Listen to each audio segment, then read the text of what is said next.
За бүгдээ одоо тарах тасгал хийцгээе.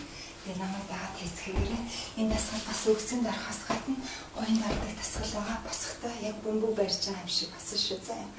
Тэгээд өсөрч чадах юмуд нь ингээд өсрүүл сайн бай тээ.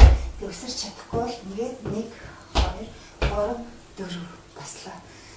Дахиад 2 3 4 баслаа ингэж байна. Гэхдээ аль болох өсрөхийг батараа заа би даа өсрөхийг батшаа. За намайг дагаад дөрөө тэгрээ.